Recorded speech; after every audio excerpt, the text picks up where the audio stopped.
isang nanay sa India. Naku po, nakailigtas naman kaya ang nanay mula rito?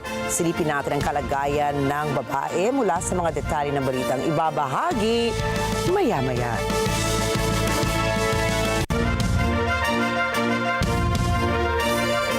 Magandang gabi. Ako po si Rikki Mathay. Ako si Rikki, Alagao, Flores. Ito ang mata ng Agila International. Para naman sa mga headlines ngayong araw ng Biyernes. Ating alamin ang inflation projection ng Bangko Sentral ng Pilipinas para sa December 2024. Bureau of Fire Protection naka-red alert hanggang January 2, 2025. Mga mambabata sa South Korea, pinatalsik si Acting President Han Duck-soo. Russia ay tinangging sila ang nasa likod ng pagpapabagsak ng eroplano ng Azerbaijan Airlines. At Peru nagdeklara ng environmental emergency dahil sa oil spill.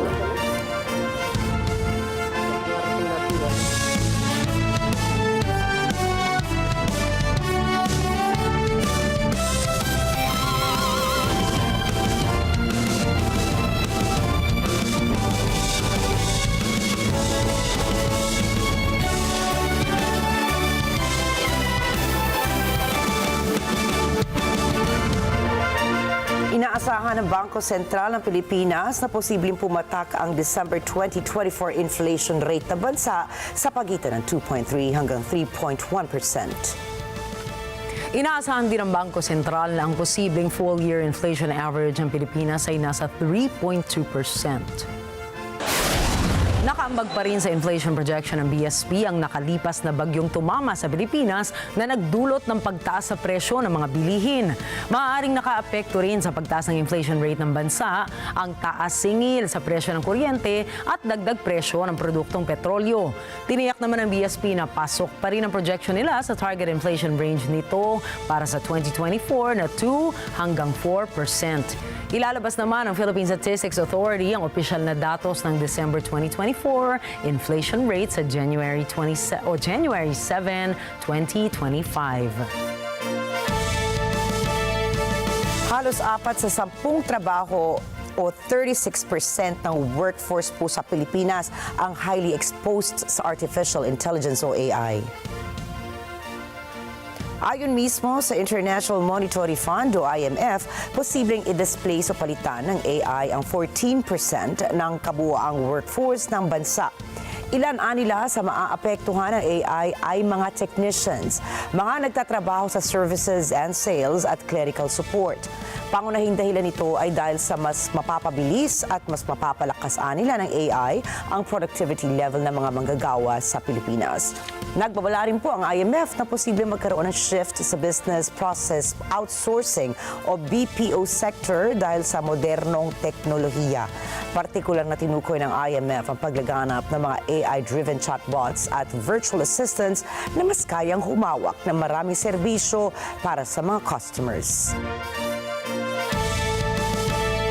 Mula naman sa 69 na mga kaso ng firecracker-related injuries na naitala ng Department of Health ay pumalo na ito sa 101. December 27, may naitala na tayo na 101 fireworks-related injuries nationwide. Ang mga datos po ito ay nanggagaling sa mga sentinel hospitals natin nationwide at kung ating pong titignan kada rehiyon in descending order pababa sa bilang, ang pinakamataas po yung Metro Manila, NCR, sumunod po ang ating Central Luzon Region 3, followed by Cagayan Valley Region 2, top 3 po yun. Top 4 is ang ating Western Visayas Region 6. And then ang top 5, dalawang rehiyon po ang nakatay doon ng ating Ilocos Region 1 and ang ating Central Visayas. Ayon kay Health Secretary o Health Assistant Secretary Albert Domingo, ang pinakasanhi ng mga fireworks-related injuries ay mga illegal na paputok. Kabilang sa mga ito ang boga, 5-star, piccolo at quitis.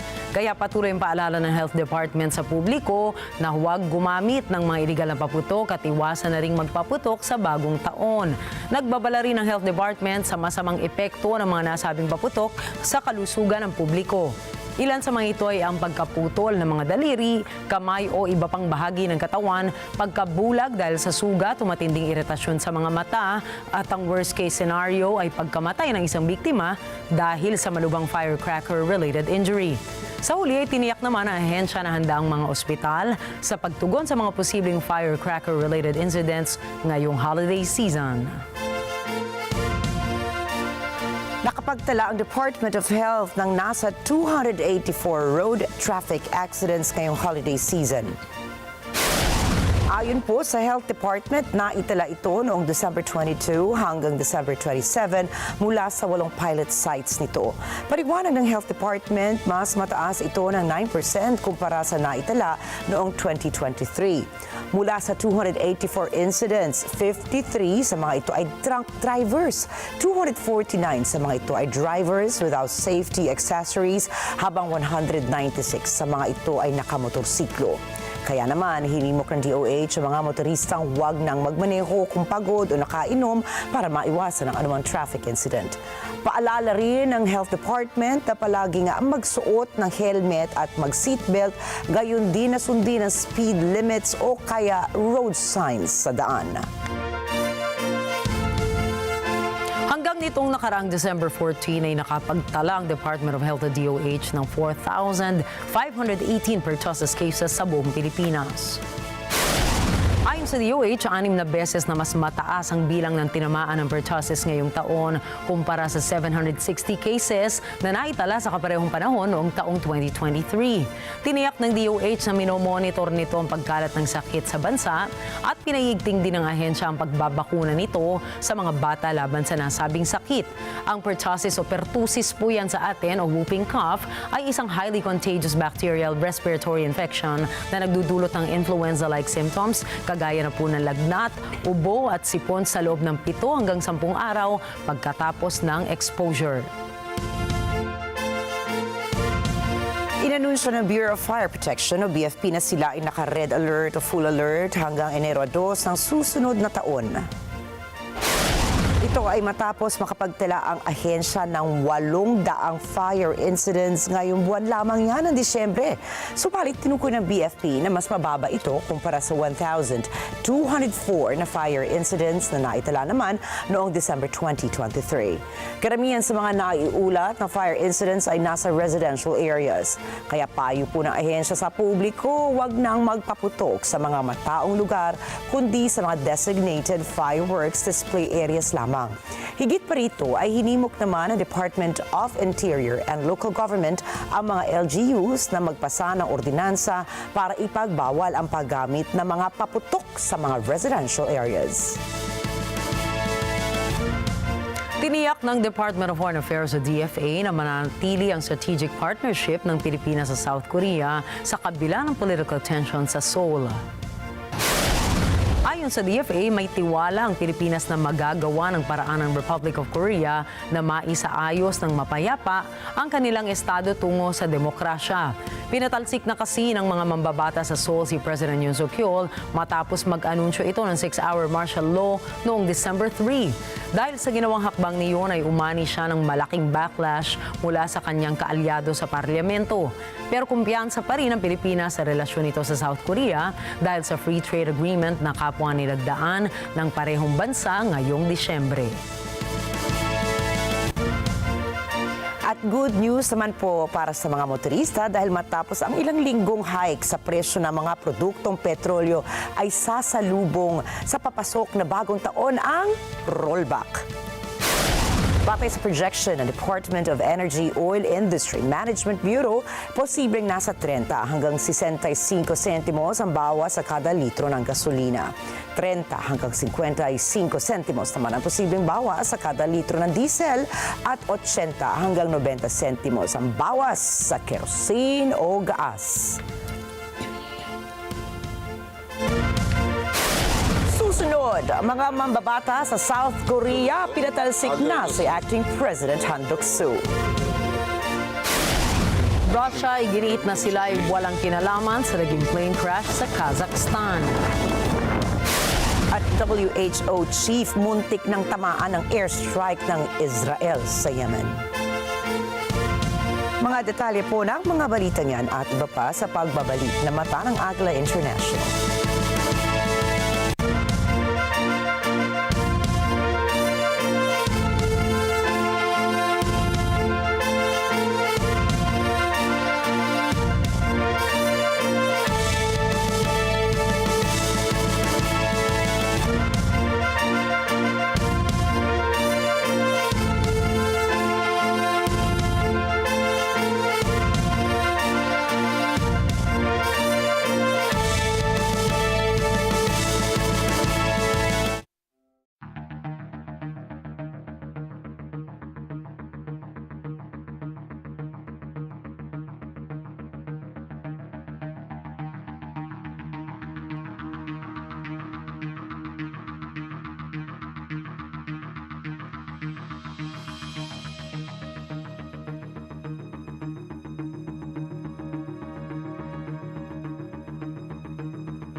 Selfie with the Agila sa Net 25.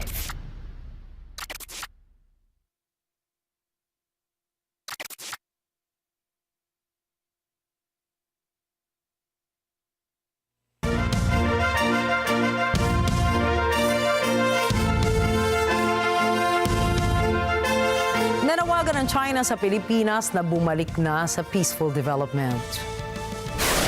Git ng China ang pagkakaroon ng Pilipinas ng isang medium-range missile system na galing Estados Unidos na gagamitin para sa military exercises ay magdudulot lamang ng panganib sa isang arms race. 我想强调的是，低风中导系统核常兼备，不是防御性武器，而是战略性进攻性武器。非方配合美方引入低风，将自身安全和国防拱手于人，把地缘对抗和军备竞赛风险引入域内，对地区和平安全构成实质性威胁。这样的行为究竟是基于谁的利益？又何谈独立外交？这是典型的害人害己。 Sa kabila ng patutsada ng China, nanindigan pa rin ang Pilipinas na makatarungan ng pagde-deploy nito ng missile system. Samantala, sa isang port sa Shanghai ay inilabas ng China ang bagong generation na modernong amphibious assault ship ito. Ang bagong sasakyang pangdigma ng China ay pinangalan ng Sichuan at ayon kay Du Wenlong, isang military expert. May advanced electromagnetic catapult and arrestor ang Sichuan kung kaya't kayang-kaya nitong maglula ng aircraft, helicopters at amphibious equipment. May full-length flight deck din ito na maaaring paglagyan ng drones. 相比有了电磁弹射，你像今后的垂直起降战机，包括其他无人机，因为无人机的弹射它需要那个能量可调。如果能够把包括侦察型的无人机在076上通过电磁弹射升空，那么今后这条两栖攻击舰就会变身全球第一艘无人航空母舰，这样它的打击范围和打击效果将会明显提升、明显发展。所以全世界使用无人机作为舰载机最核心、最主要的这个部分，目前只有076具备。所以从综合能力来看呢，跟传统的两栖攻击舰相比有重大进步。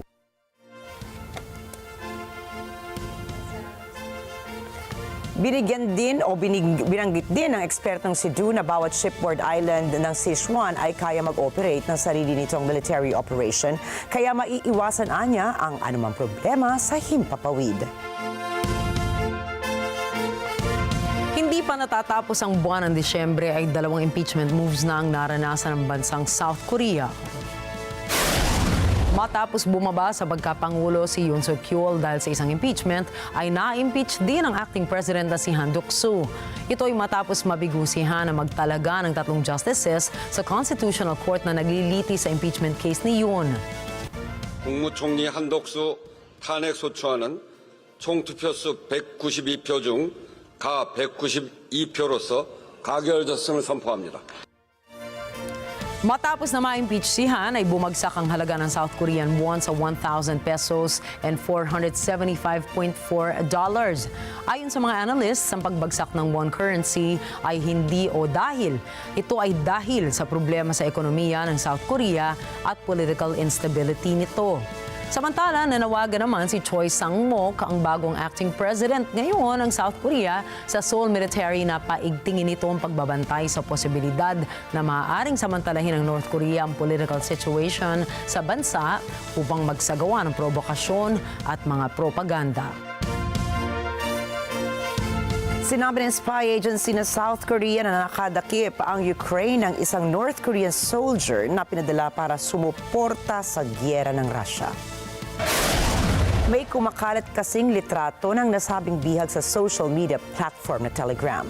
Hindi naman kinumpirma ng North Korea o kaya ng Russia ang pagkakakilanlan ng tao sa nasabing litrato. Ayon sa South Korean spy intel, ito na ang pinaniniwala ang unang prisoner of war mula na nagpadala ang Pyongyang ng kanilang puwersa sa Ukraine para makipagdigma para sa Russia. Matatanda ang iginiit ng Kyiv at Seoul na nagpadala ang North Korea ng higit sa 10,000 sundalo sa Moscow para tumulong sa digmaan. Subalit hindi naman nagbigay ng komento ang Pyongyang at Moscow hinggil sa mga ito.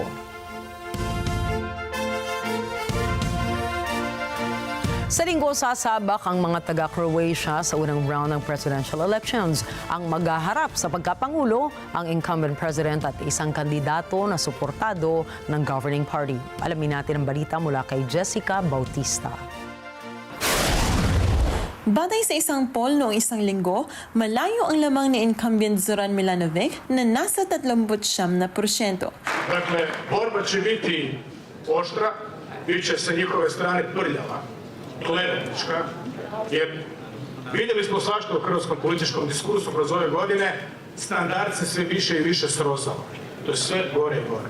Zato što je očaj onih i manevarski prostor koji za time služe sve složeniji i sve manji.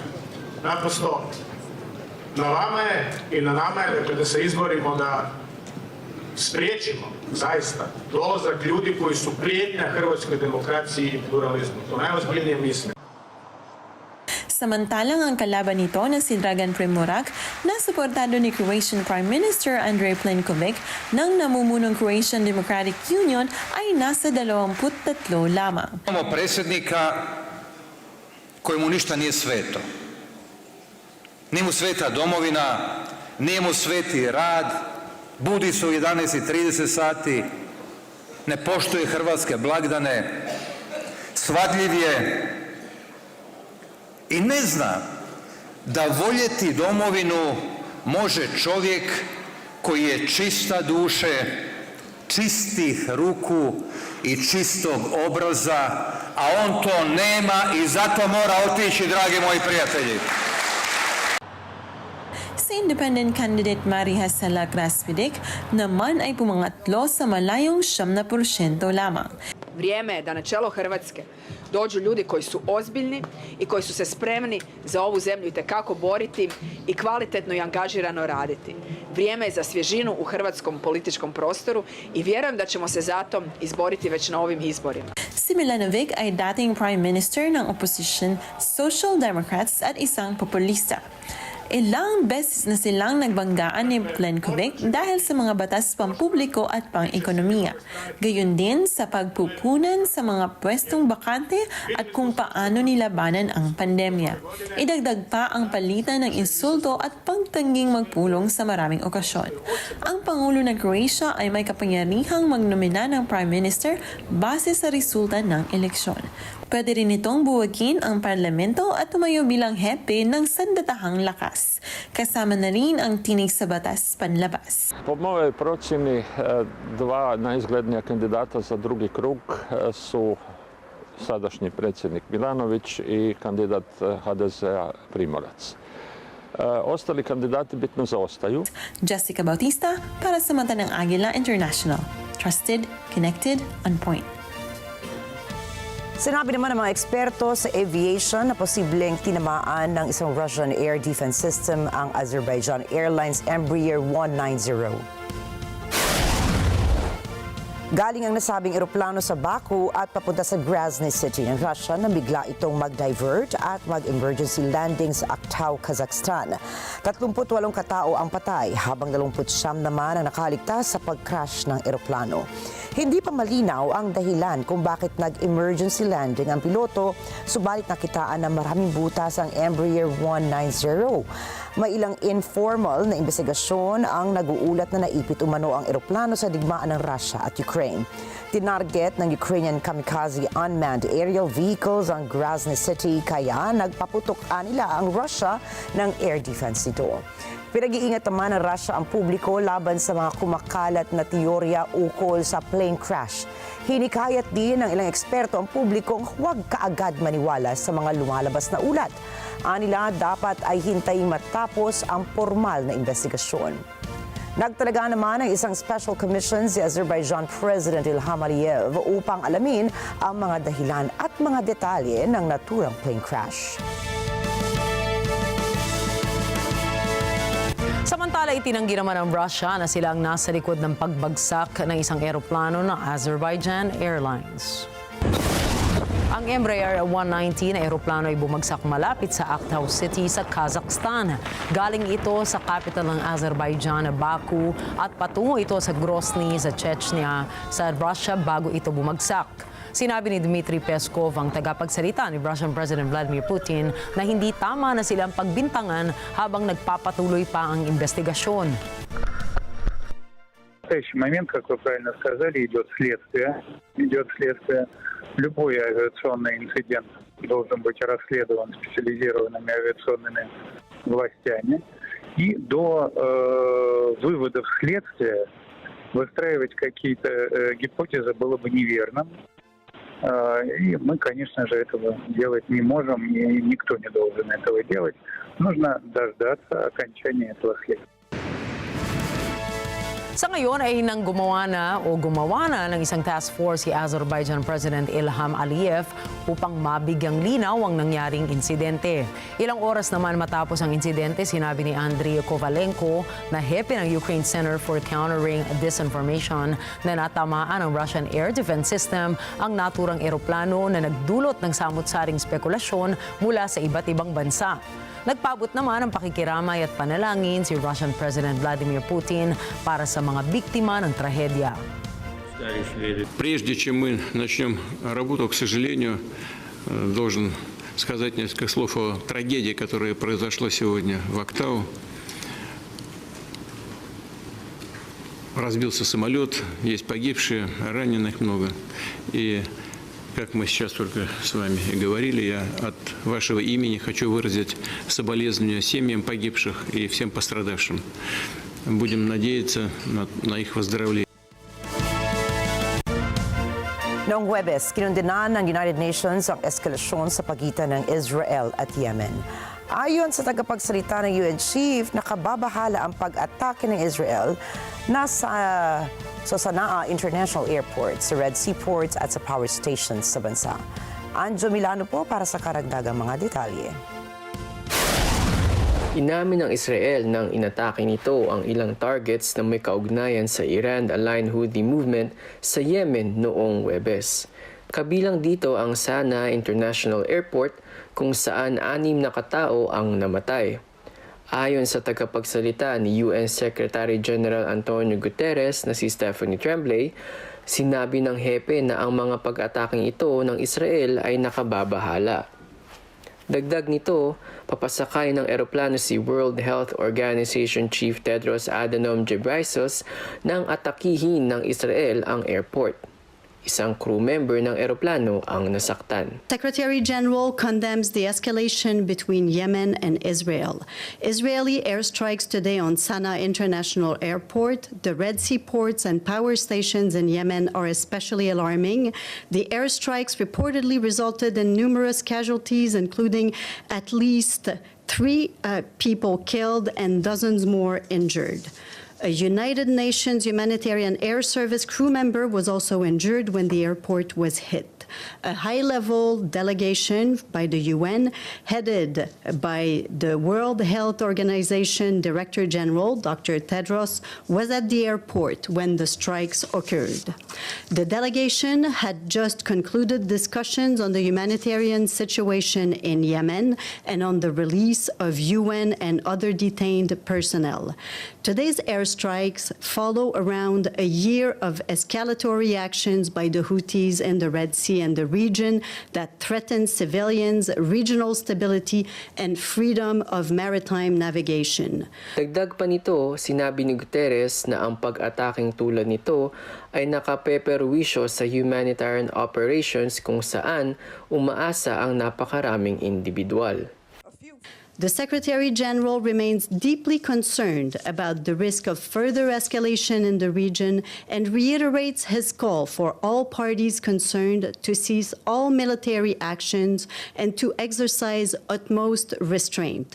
He also warns that airstrikes on Red Sea ports and Sana'a airport pose grave risks to humanitarian operations at a time when millions of people are in need of life-saving assistance. Samantala, sinabi ng Israeli military na bukod sa pag-atake nito sa airport, pinatamaan din nito ang isang military infrastructure sa mga port ng Hodeidah, Salif at Ras Kanatib sa west coast ng Yemen.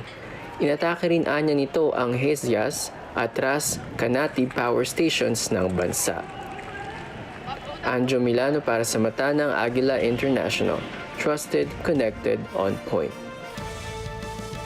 Ipinagtanggol ni Israeli Prime Minister Benjamin Netanyahu ang ginagawa nilang airstrike sa mga kuta ng Houthi rebels sa Yemen. אנחנו מדליקים הערב נר שני של חנוכה. אנחנו נמצאים במלחמת התקומה, דור המכבים של ימינו, ולפני שעה קלה חיל האוויר תקף מטרות של ארגון הטרור החותי בתימן, גם בקו החוף וגם בצנע. אנחנו נחושים לגדוע את זרוע הטרור הזה של ציר הרשע של איראן.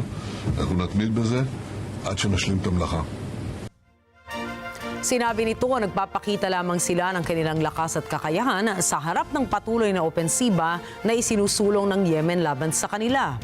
Mas malakas pa niya ang kanilang kakayahan kaysa sa mga nauna na nilang ipinakita dahil nakatuon ang kanilang pansin sa mga militanteng grupo ng Hamas at Hezbollah sa mga nakaraang buwan.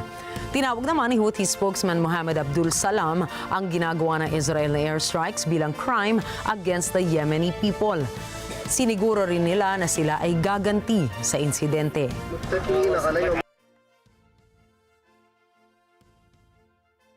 ראינו כרגע פעולה מדויקת של חיל האוויר הישראלי, תוך פגיעה ביעדים אסטרטגיים חות'ים בתימן, בשדה תעופה, בנמל, וכמו שאמרנו, מי שפוגע בישראל, אנחנו נפגע בו מעל מדינת ישראל.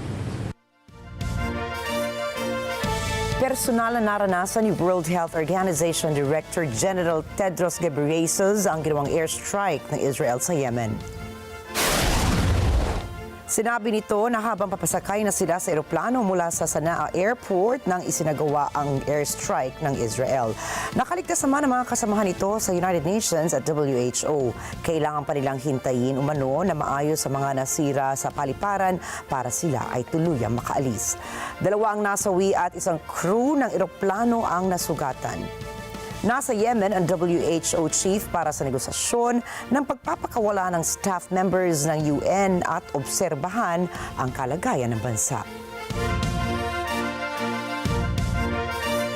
Sa Golan Heights nakadeploy ang Israeli Army sa buffer zone sa pagitan nito at ng Syria. Ayon sa Israel, ito ay isang limitado at pansamantalang aksyon lamang. Narito ang report mula kay Anna Cui.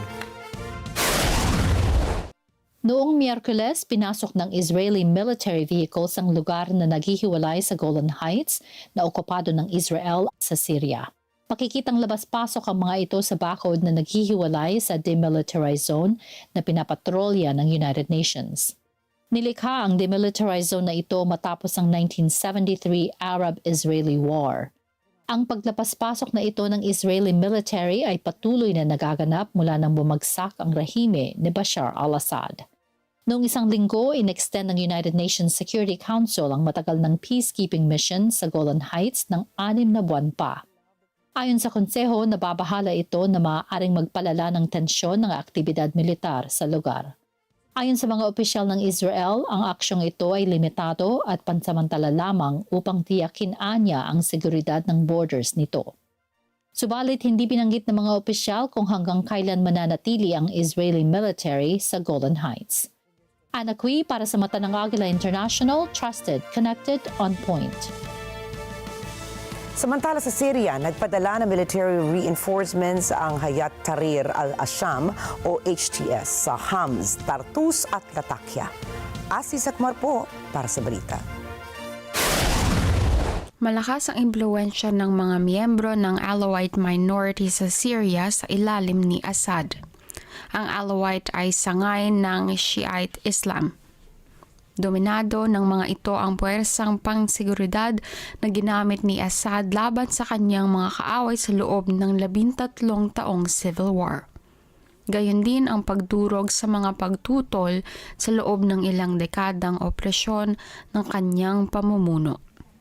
Kamakailan sumabog ang mga protesta ng Alawite sa ilang lungsod sa Syria matapos lumabas at kumalat sa social media ang isang video na nagpapakita ng pagsilab ng isang Alawite shrine sa Aleppo.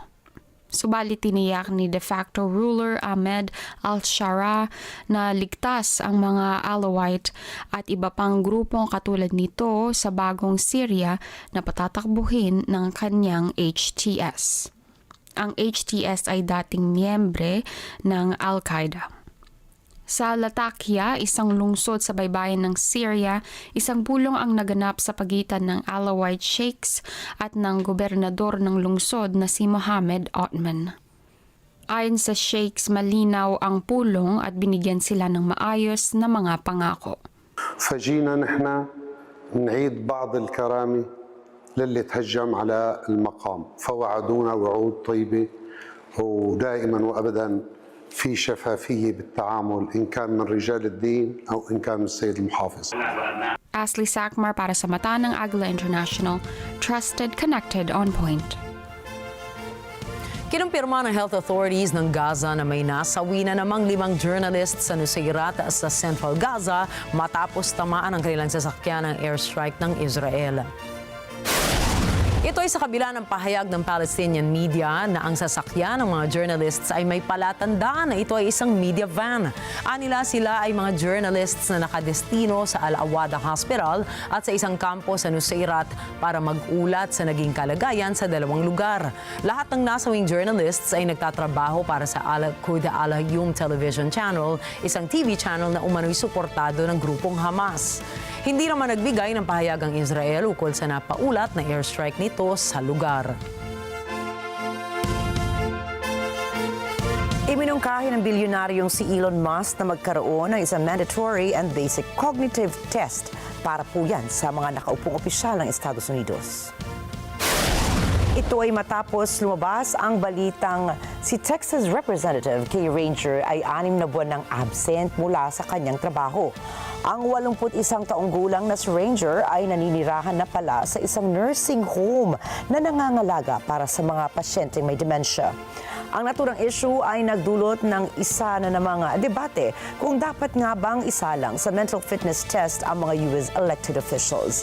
Noong taong 2020 at sa U.S. presidential election ay nagkaroon din ng debate tungkol sa pagiging mentally fit ni U.S. President Joe Biden na noon ay 82 taong gulang. Ang 78 taong gulang naman na si President-elect Donald Trump ay kumasa sa nasabing cognitive test at pumasa.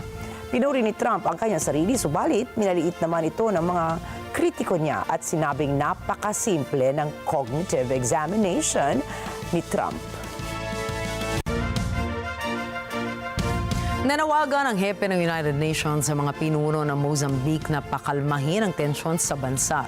Nagkaroon kasi ng kaguluhan sa Mozambique dahil sa election results noong Oktubre. Si Yolanda Aspiras para sa kabuuan ng balita. Ayon sa tagapagsalita ni UN Chief Antonio Guterres na si Stephanie Tremblay, nababahala ito sa karahasang nagaganap ngayon sa Mozambique. Ibinahagi ni Tremblay ang saloobin ni Guterres ukol sa mapayapang solusyon kaugnay ng kasalukuyang krisis. Secretary General takes note of the announcement of the Constitutional Council of Mozambique regarding the outcome of the general elections held on 9 October 2024. He continues to follow developments closely. The Secretary General is concerned about the post-election violence which has resulted in loss of lives and the destruction of public and private property. He urges all political leaders and relevant national stakeholders to diffuse tensions, including through meaningful dialogue, legal redress, refrain from the use of violence, and redouble efforts to seek a peaceful resolution to the ongoing crisis in a constructive manner, which is essential to the collective future of Mozambicans. Nagmitsa ng panibago at pambansang protesta ang desisyon ng pinakamataas na korte ng bansa na kumpirmahin ang pagkapanalo sa eleksyon ng long-ruling party Frelimo. Ayon sa oposisyon at mga taga-suporta nito, dinaya ang botohan noong Oktubre. Noong 25 ng Disyembre, isang riot sa kulungan sa Maputo ang ikinamatay ng 33 katao at ikinasakit ng 15. Isinisi ito ni Police General Commander Bernardino Rafael sa mga protesta sa labas ng kulungan na anyay nangunsinte sa riot. Subalit ayon kay Justice Minister Helena Kida, walang kaugnayan ang riot sa mga pagpoprotesta. Yolanda Aspiras para sa mata ng Agila International. Trusted, connected, on point. Susunod, nanay sa India na kuryente ng live wire. Peru nagdeklara ng environmental emergency dahil sa oil spill. At Iran inalis na ang ban sa Google Play at WhatsApp. Iba pa pong mga balita kasama ang mga yan sa pagbabalik ng Mata ng Agila International.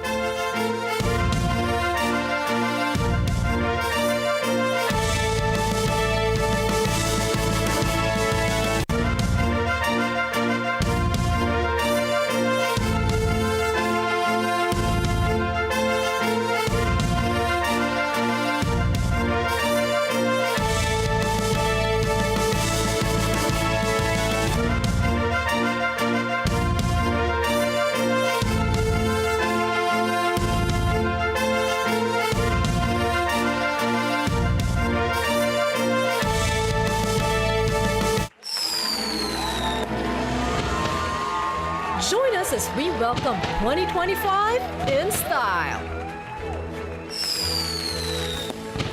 Live performances, exclusive stars, and a countdown like no other. Don't miss the New Year's countdown on December 31. Starts at 9 p.m. live on Net25.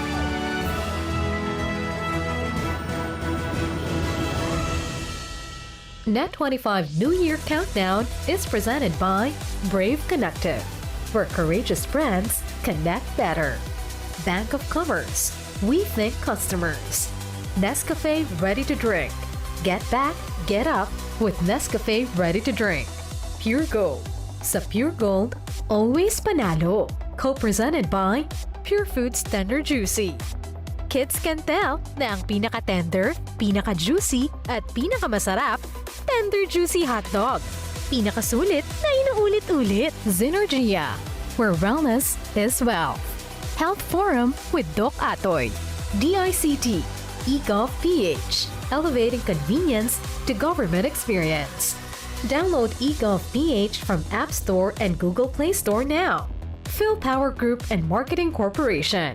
Sponsored by Vida Skincare.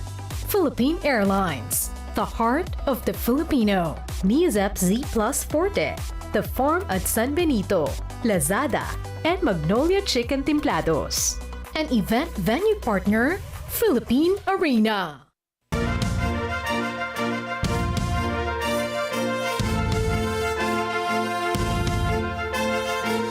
Sa India, dinala sa ospital ang isang nanay matapos iligtas ang kanyang anak para hindi makuryente mula sa nahulog na live wire.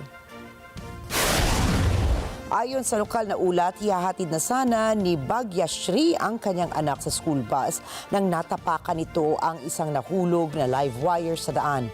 Buti na lamang ay kaagad niyang naitulak papalayo ang kanyang anak para hindi ito makuryente. Bukod sa kanyang anak ay nakaligtas din o nailigtas din ng nanay ang mga batang sakay na school bus. At dahil po sa insidente, nagtamo naman ng sunog sa kanyang katawan si Bhagyashree. Kasalukuyang nasa intensive care unit ito sa isang pribadong ospital.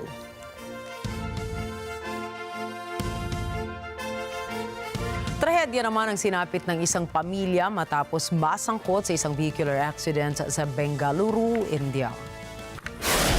Kinumpirma ng pulisya sa lugar na nasawi ang 6 katao matapos madaganan ng isang malaking truck ang isang SUV na sinasakyan ng mga biktima. Nagdulot naman ng traffic jam sa kahabaan ng National Highway 4 ang insidente.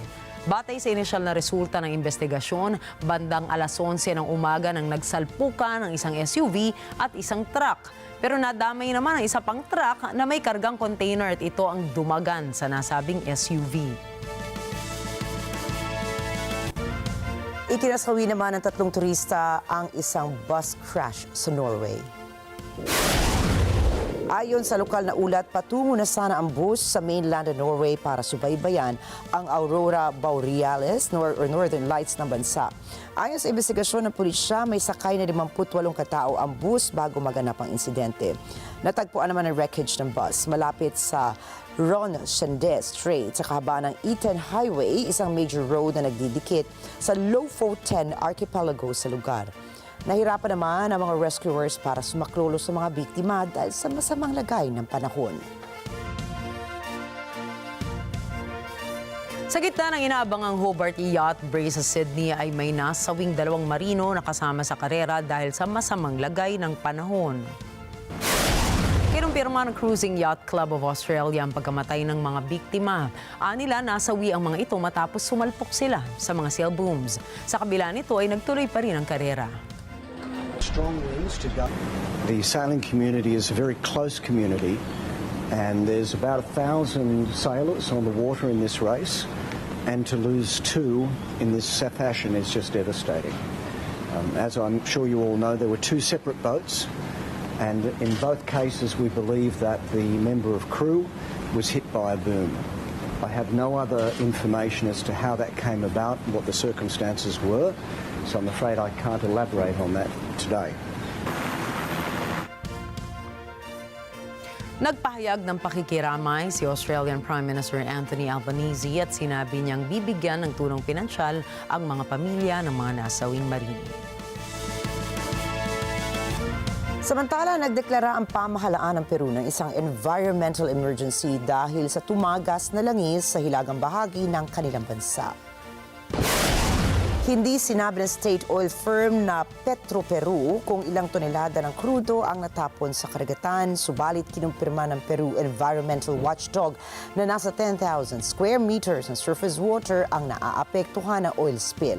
Apektado rin ang 7 beaches at lokal na wildlife sa hilagang Peru.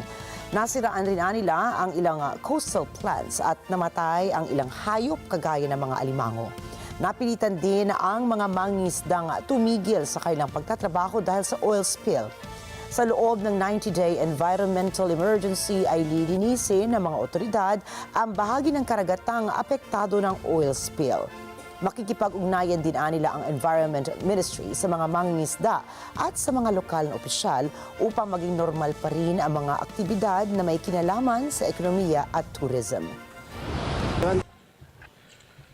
Declarar en emergencia ambiental la zona de las que comprende el ámbito geográfico de 7 playas en las provincias de Talara y Lobitos. Así que ese es lo que queríamos informarles de la acción que ha tenido esa declaratoria de emergencias por 90 días hábiles, en los cuales se tendrá que remediar y atender todas las áreas que han sido afectadas por el derrame de hidrocarburos.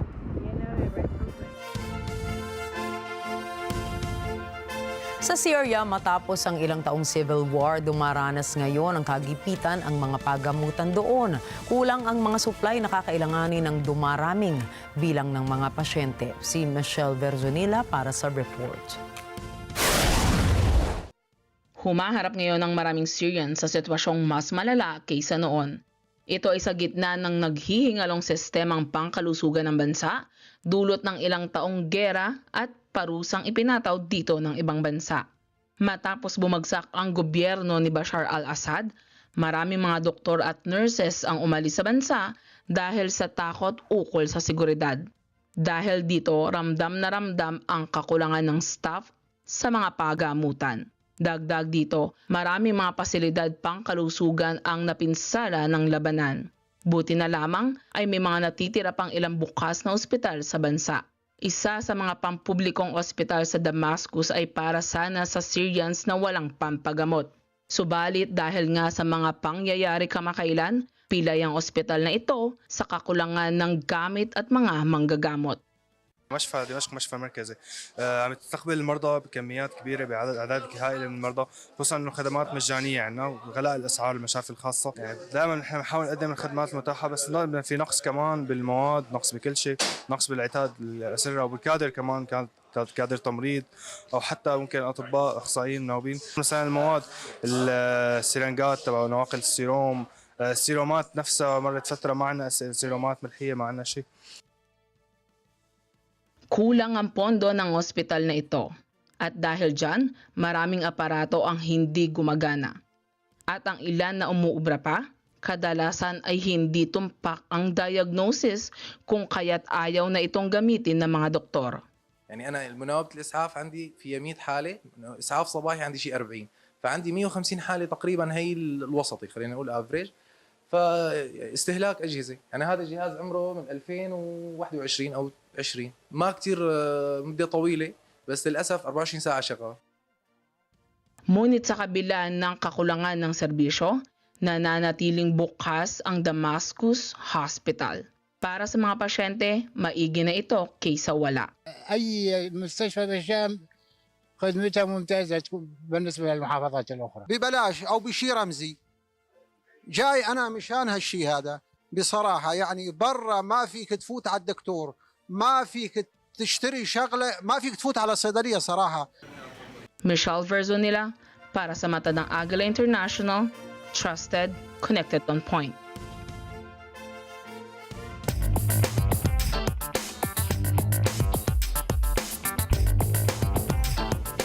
Matapos ang higit sa 20 taon ay tinalo na ng Nintendo Switch ang PlayStation 2 bilang best-selling video game console sa Estados Unidos.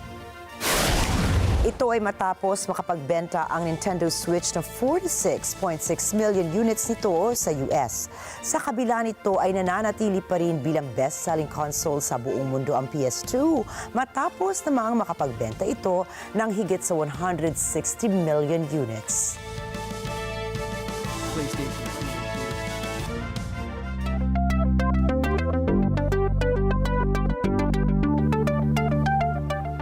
Itinampok ng China ang kanilang new generation stealth bomber sa himpapawid ng Chengdu.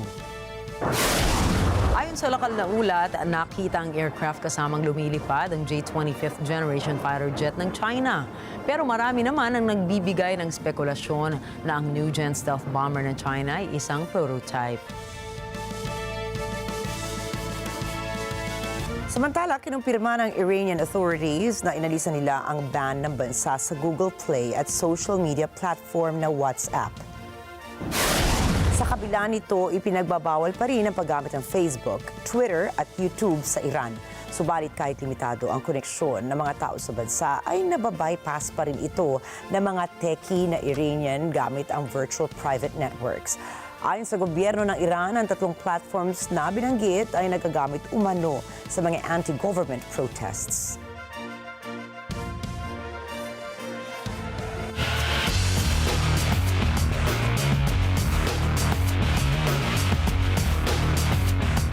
Hinikayat ng Philippine Men's National Football Team ang mamamayan na suportahan sila sa semifinals ng ASEAN Mitsubishi Electric Cup. Ginanap na ngayong gabi ang unang laban nila ng Thailand bilang bahagi ng two-leg game semifinal game ng dalawang kampo. Two-leg format ang laro kung saan gaganapin una sa bansa ang laban at sa December 30 naman ay dadayo ang Pilipinas pa Thailand. Target ng Pilipinas na bahiran ng pagkatalo ang Thailand na mayroon ng 4 times na bentahe sa Group A.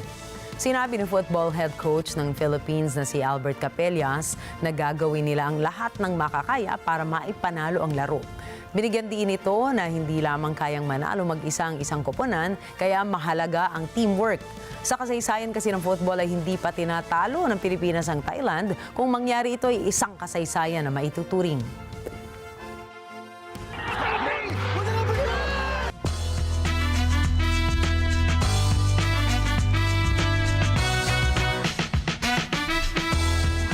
Pumanaw na po ang buwayang bumida sa sikat na pelikulang Crocodile Dundee sa edad na 90. Ang naturang buwaya ay pinangalan ng Bert at isa sa mga umagaw na atensyon sa pelikulang Crocodile Dundee na pinagbidahan ni Linda Kozlowski at Paul Hogan. Si Bert ay nahuli noong 1980 sa Northern Territory ng Australia at kaagad siyang naging bahagi ng naturang pelikula na lumabas naman noong taong 1986. Ang naturang pelikula ay sinundan pa ng 2 sequels. Ayon sa Darwin Aquarium, isang marine sanctuary sa Northern Territory na nagsimula pa noong 1950s. Namatay si Bert habang natutulog sa Crocosaurus Cave o Cove, isang lugar sa naturang sanctuary kung saan matagal na panahong nanirahan ang sikat na buwaya. Maliban sa kanyang role sa sikat na pelikula, napamahal din sa mga tao si Bert dahil sa umunoy kanyang kakaibang talento. Ayon kasi sa Darwin Aquarium, nagawa na niyang i-predict ang ilang local elections sa naturang lugar kasama na ang resulta ng ilang mga major sporting events. Sa iba pong balita, nadiskubre ng isang research team mula sa Xi'an University of Technology sa China ang world's 3rd cryptopore species sa Qinling Mountains. Ayon sa research team, ang newfound macrofungal genus Cryptoporus ay may itsura na flat at spherical shape. May kulay rin ito na reddish-brown na hawig sa kulay ng mga eggshells. Ang macrofungal genus na ito ay magagamit para sa paggagamot mula sa anti-inflammatory at antiviral effects nito. Maaari kasi itong gamitin bilang panggamot sa respiratory conditions katulad ng tracheitis at asthma ayon sa mga mananaliksik. 这个新物种的发现呢，进一步确立了我们的秦岭地区作为我们生物资源宝库的这个地位。隐孔菌这一大类菌呢，是在医学典籍上有记载，它是有一定的药用价值的，尤其是在治疗这个哮喘以及支气管炎方面呢，是有着明显的作用的，有可能有比较大的这个开发利用的这个潜力。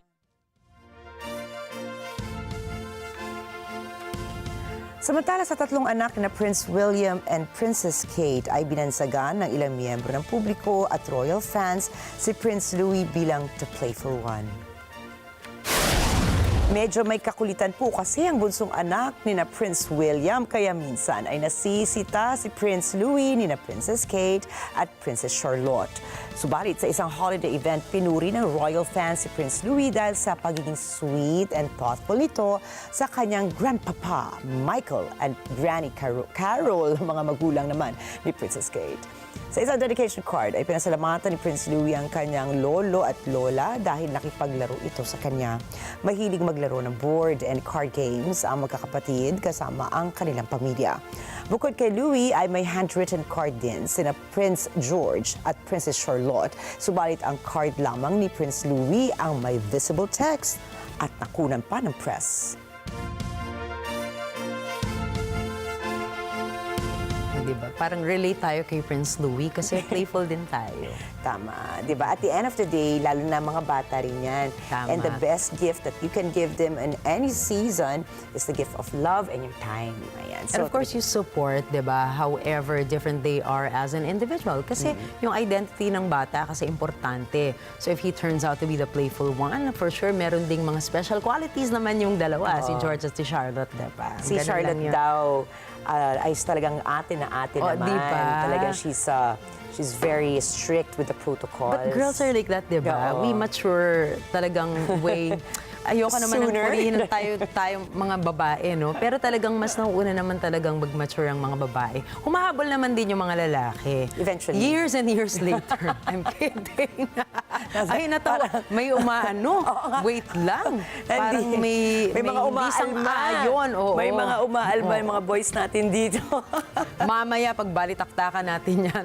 Dapat yan ay up for Mukhang debate. gagabihin tayo. Baka abutin tayo ng ano dito. Up for debate yan. Pero syempre, di din naman lahat. Yung iba naman boys siguro, nagkakapag-adjust din na mas maaga-aga. Tsaka it's only a matter of time. Magka-catch on at catch up din talaga. Pero talaga, no, susubay pa yan kay si Prince Louis. He's really very playful, sumasayaw-sayaw siya. Totoo. Kaya nakakatuwa, marami rin Tama. natutuwa sa kanya. And sana he retains also that very childlike quality. Actually, it's one thing as na, long as he can. Totoo. diba? And it's one thing that we must not unlearn along the way. Kasi syempre, sa experiences natin, minsan nawawala yung pagiging bata natin. We have to remain, like children At heart, ayan. At nako, akalain mo, Nina. Sayo at sa gusto, ito na nga. Akalain mo, Nina, mamimiss na tayo ng 2 araw dahil weekend na naman. But wag niyo kami masyado mamiss dahil nandito po kami sa Lunes at para maghatid ng balita saan mang dako ng mundo. Happy weekend, everybody. Ako po muli si Rikki Mathay. Ako si Rikki, Alagao, Flores na magpapamiss din ng konti. Happy weekend po sa inyong lahat. Ito po ang Mata ng Agila International. Para naman sa mga balita na nangyari rin sa iba't ibang panig din ng mundo, punta po tayo kay Alma Angeles para sa Mata ng Agila World News. Take it away, Alma.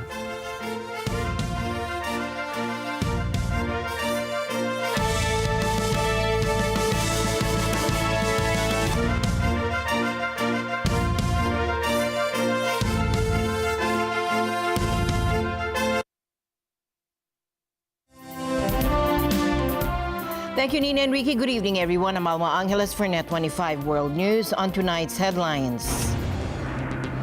New details emerge about the tragic plane crash in Kazakhstan. The Azerbaijan Airlines flight bound for Grozny, Russia, went down, claiming at least 38 lives. Social media footage shows damage to the wreckage, with sources indicating the aircraft may have been hit by a Russian air defense system. It seems likely that it was potentially caused by an air defense system, just because the shrapnel pattern was consistent with being shot down by a surface-to-air missile. A captured North Korean soldier has died from severe injuries in Ukraine, a rare and significant development in this ongoing conflict. And in South Korea, Parliament has impeached acting President Han Duck-soo following his controversial decision not to appoint 3 constitutional court justices. Finance Minister Choi Sang-mok, now stepping into the role, warns this move could harm the country's economic credibility. Plus, help and hope reach distressed overseas Filipino workers in Bahrain. We are here at the Philippine Embassy, Manama, Kingdom of Bahrain, witnessing the INC giving program of the members of the Church of Christ or the Iglesia ni Cristo. And the news starts now.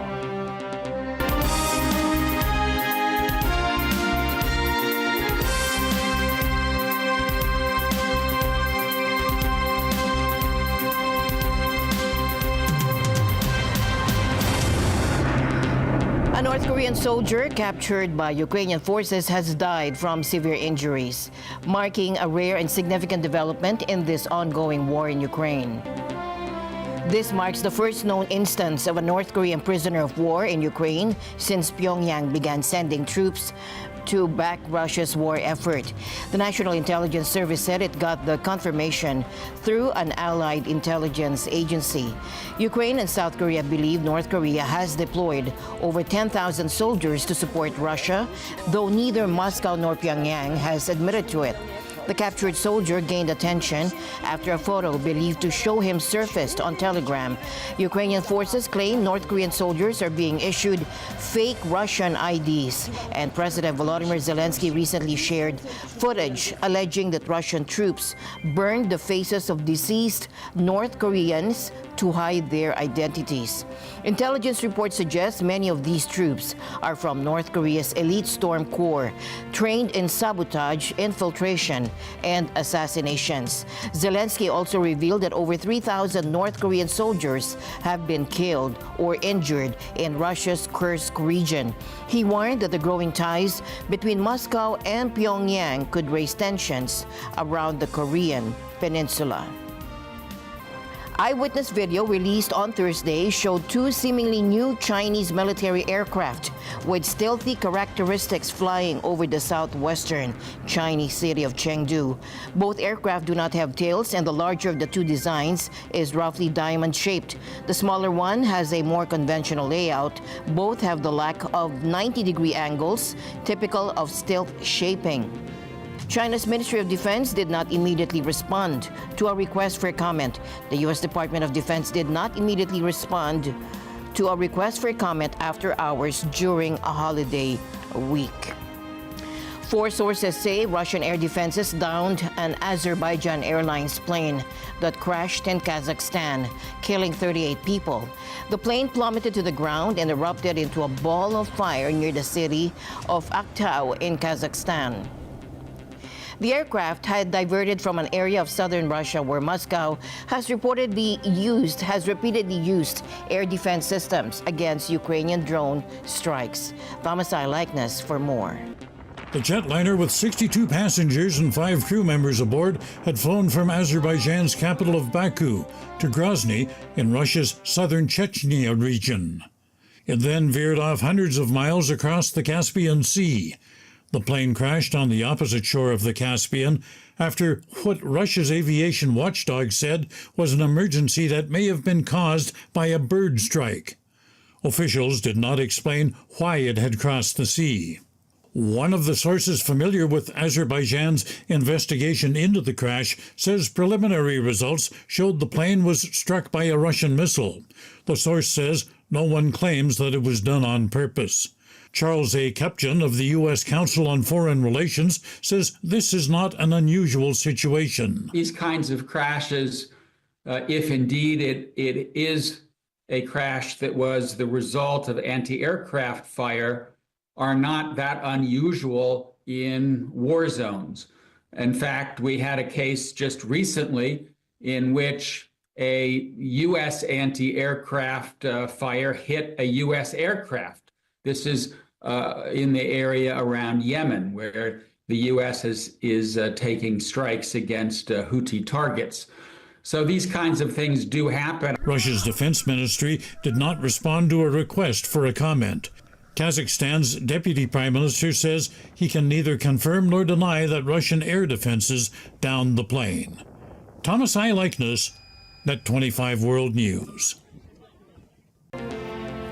And we're learning more about the devastating passenger plane crash in Kazakhstan that claimed dozens of lives. The flight, operated by Azerbaijan Airlines, had taken off from Azerbaijan and was en route to Grozny, Russia, but tragically it never reached its destination. U.S. officials report preliminary evidence that a Russian anti-aircraft system may have mistakenly targeted the plane. Of the 67 people on board, 38 were killed. New footage revealed shrapnel holes in the fuselage, pointing to the possibility of a surface-to-air missile strike, contradicting earlier speculation of a bird strike. Once I saw the photos of the damage pattern on the tail of the airplane, it seemed likely that it was potentially caused by an air defense system, just because the shrapnel pattern was consistent with being shot down by a surface-to-air missile. Flight 8243 faced complications soon after takeoff. Dense fog forced a diversion towards the Caspian Sea, but its GPS was reportedly jammed, causing significant deviations. Survivors recounted hearing an explosion, while cell phone footage captured oxygen masks deployed and visible cabin damage. The crash occurred near conflict zones linked to Russia's ongoing war in Ukraine. I think there's a high probability that what the government of Azerbaijan has concluded is what happened, that being that a Russian air defense system misidentified the plane because the plane had been rerouted, and that they engaged it with air defense systems because because there have been attacks from that direction by Ukrainian unmanned systems, and so they probably mistook the passenger jet for a Ukrainian unmanned system and engaged it with air defenses. The incident brings back chilling memories of Malaysian Airlines Flight 17, shut down by Russian-backed forces over eastern Ukraine back in 2014, killing all 298 on board. The Kremlin is urging caution, asking for investigations to be completed before drawing conclusions. Russia, Azerbaijan, and Kazakhstan are all probing the cause of the crash, which occurred just 2 miles short of the runway. One survivor's father says his son is receiving psychological treatment for the trauma of the crash. He was undergoing treatment, and now he is receiving psychological treatment. They have examined him, and he has sustained trauma, so he is currently receiving treatment for that. After coming here, the psychological treatment will continue as well. Investigators have recovered both black boxes, and experts from Brazil, where the aircraft was manufactured, are arriving in Kazakhstan tomorrow to analyze the data. I gave relevant instructions and spoke to the Prime Minister. Under his supervision, a commission has been set up. At the same time, the delegation of Azerbaijan was sent to the city of Agila, where the accident had happened.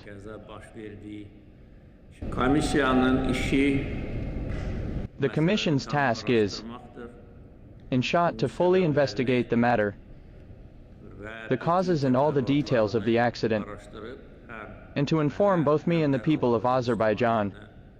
South Korea's parliament impeached acting President Han Duck-soo over his role in declaring short-lived martial law, deepening the country's political crisis.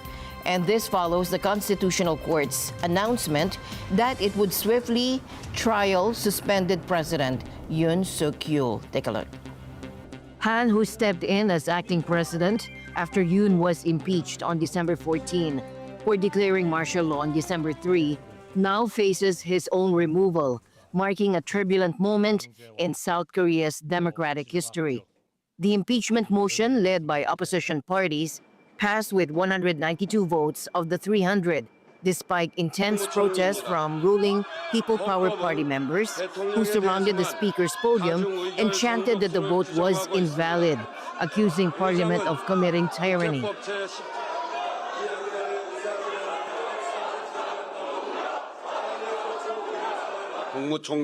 I declare that the impeachment motion of Prime Minister Han Duck-soo was passed, with 192 votes out of 192 votes cast.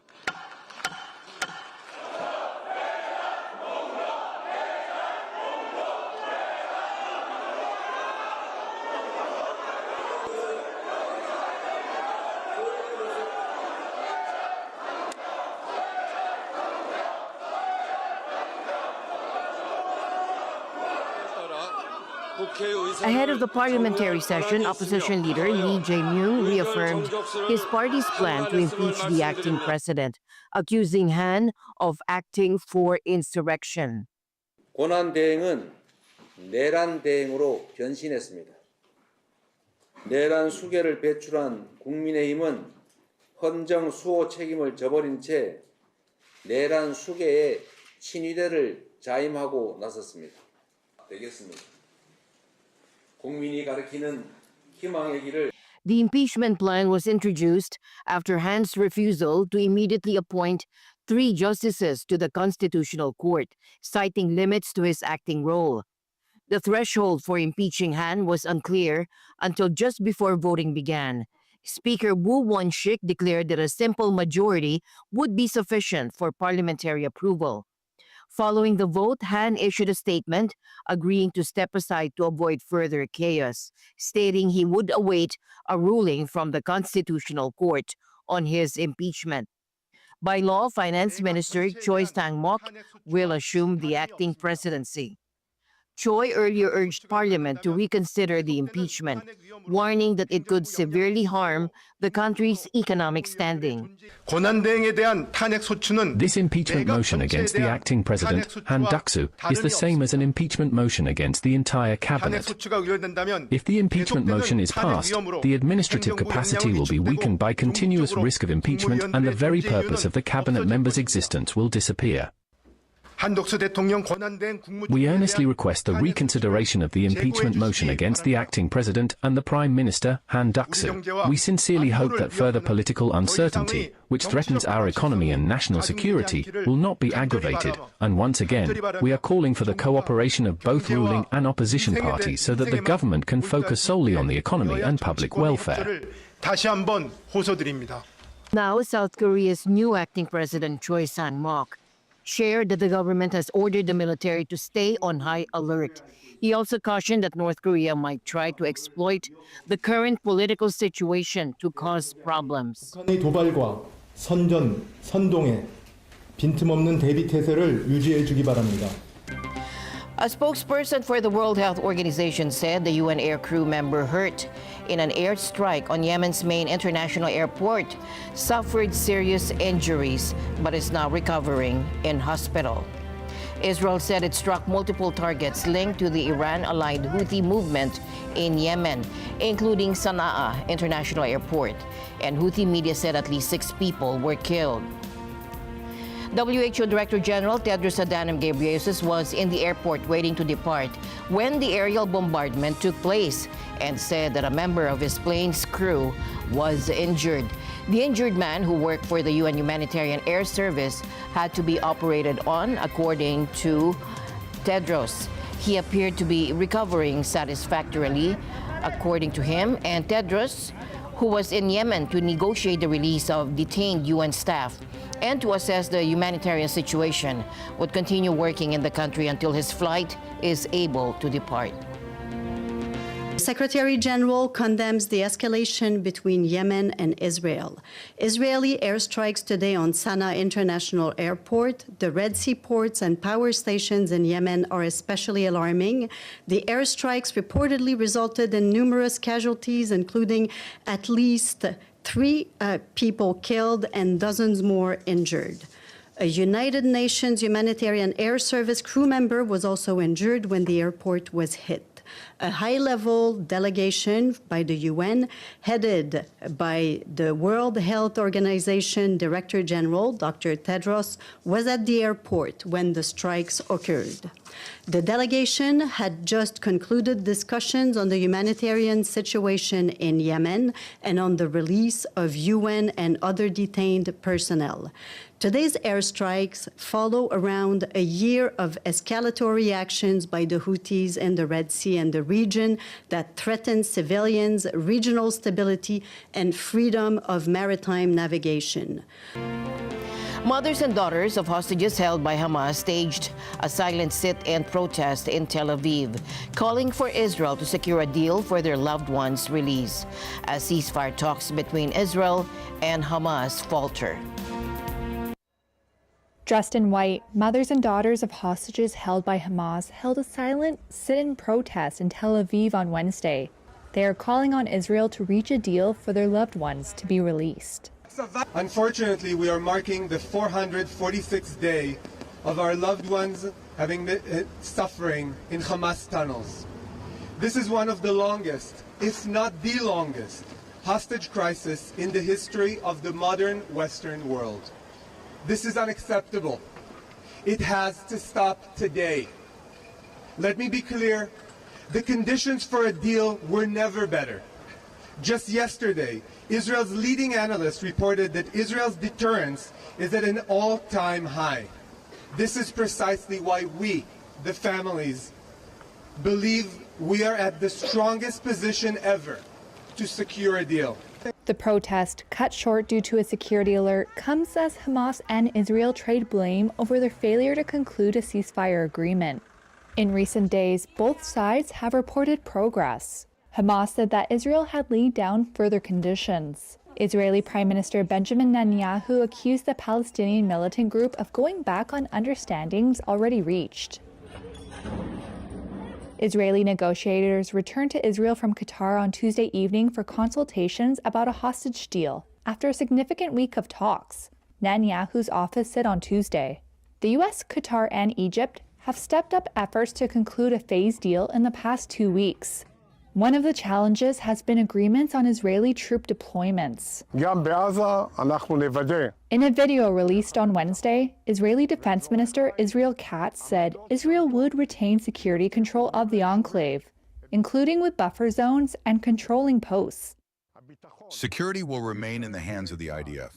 IDF will be able to act in any way to remove threats, prevent tunneling, prevent terrorist infrastructure, prevent terrorist organization and attempts to harm the State of Israel or IDF soldiers. Hamas is demanding an end to the war, while Israel says it wants to end Hamas's rule of the enclave first, to ensure it will no longer pose a threat to Israelis. The war was triggered by Hamas's October 7, 2023 attack on southern Israel, in which 1,200 people were killed and 251 taken hostage to Gaza, according to Israeli tallies. Israel's campaign against Hamas in Gaza has since killed more than 45,300 Palestinians, according to health officials in the Hamas-run enclave. Hawaii's Kilauea volcano erupted again this week, sending lava flowing across the crater floor. While the eruption has paused for now, scientists are warning that activity could resume at any time. The U.S. Geological Survey says the volcano remains under orange watch, meaning some hazards still exist. Residents near Hawaii Volcanoes National Park are being advised to stay alert as volcanic activity can change rapidly. Meanwhile, Australia's Victoria State is bracing for potentially devastating wildfires today as a heat wave fuels extreme fire danger. Temperatures are soaring and strong winds are creating volatile conditions. Several fires are burning out of control and authorities have issued warnings to residents in affected areas, urging them to evacuate if necessary. The largest fire is burning in Grampians National Park, and authorities fear it could threaten homes. Emergency crews from across the country are assisting local firefighters, and water-bombing aircraft are battling the blazes. These conditions are reminiscent of the devastating Black Summer fires of 2019 to 2020, which caused widespread destruction across the country. And the news continues here on Net 25. We'll be right back.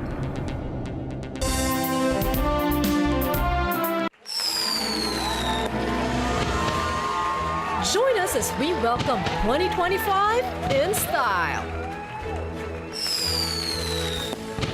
Live performances, exclusive stars, and a countdown like no other. Don't miss the New Year's countdown on December 31, starts at 9 p.m. live on Net 25.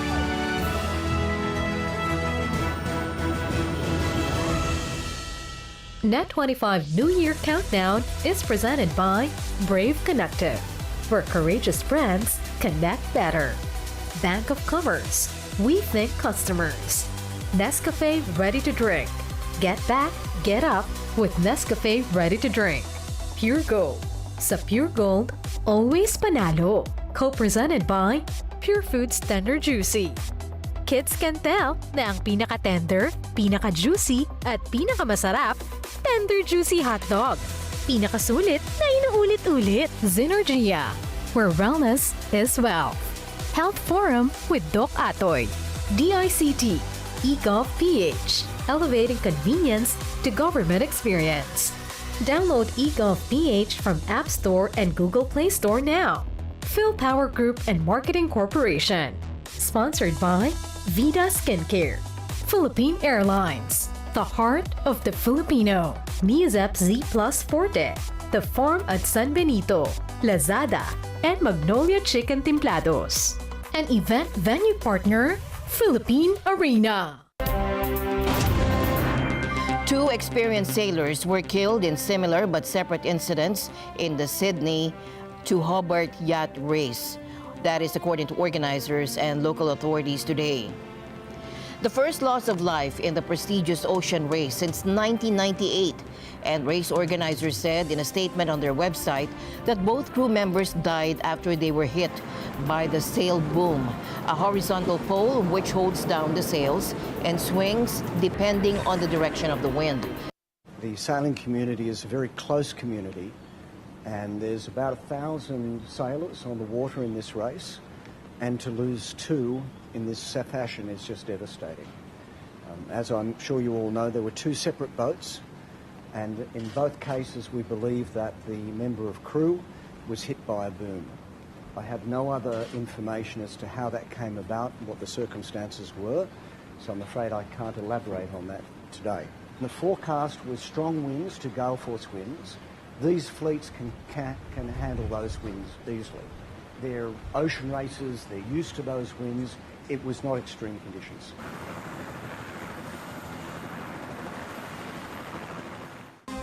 Access to guide dogs is limited for many blind people, but now a revolutionary handheld device is offering a promising alternative, empowering users with a new sense of independence and freedom. Researchers call this device a smart guide dog. It's called Shape, and it's designed to help direct blind people to their target location.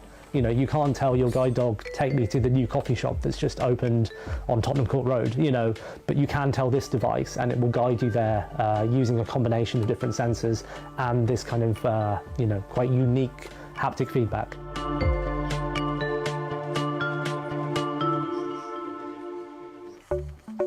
Shape looks like a torch, which bends to indicate where a person needs to move. It straightens out when the user is facing the correct direction. The prototype, developed by MakeSense, uses small electric motors to change its shape. It will eventually incorporate a range of digital products and sensors, including maps and navigation tools. This is MakeSense co-founder Ad Spears.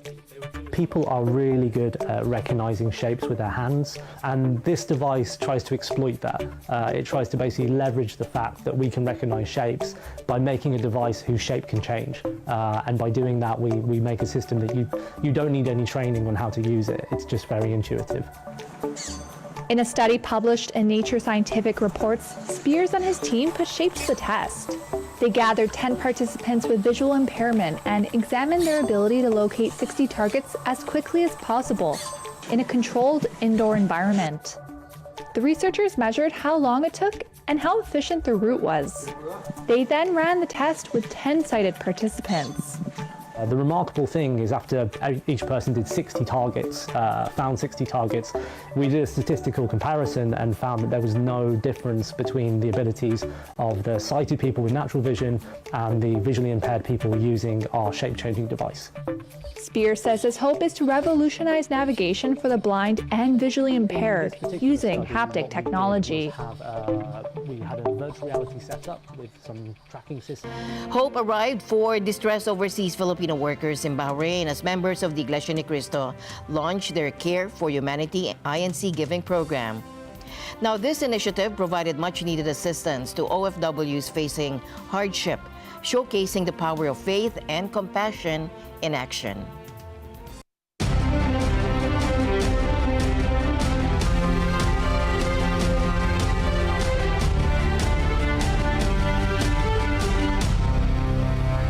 We are here at the Philippine Embassy in Manama, Kingdom of Bahrain, witnessing the INC giving program of the members of the Church of Christ or the Iglesia Ni Cristo. Despite the terrible epidemics, devastating natural disasters brought on by global warming, extreme poverty, and other hopeless circumstances that people face worldwide, Iglesia Ni Cristo members have stepped up their humanitarian efforts by offering special goods to help people immediately deal with life's innumerable challenges through their extensive INC giving program. And in addition to that, they have conducted medical mission like taking blood pressures and monitoring blood sugar levels. Currently, there are 10 adults and 4 babies at the OWA shelter. They are distributed with luggage, hygienic items, diapers, and milk.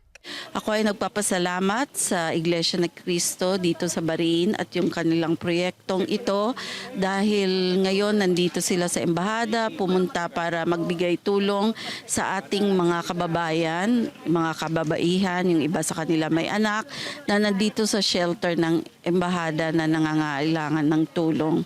So on behalf of the distressed Filipino women na nandito sa shelter, on behalf also of the Office of Migrant Workers Affairs, sa ilalim ng embassy, kami nagpapasalamat sa membro ng Iglesia ni Cristo dito sa Kingdom of Bahrain sa proyektong ito. Yung mga distress OFWs natin na dumarating dito, meron kaming mga programa. Pagkatapos ng opisina, mga alas 5 ng hapon, pinapalabas na namin sila. Meron kaming nagbabadminton sila, lumalakad, lumalanghap ng sariwang hangin. Ganun din naman sa umaga.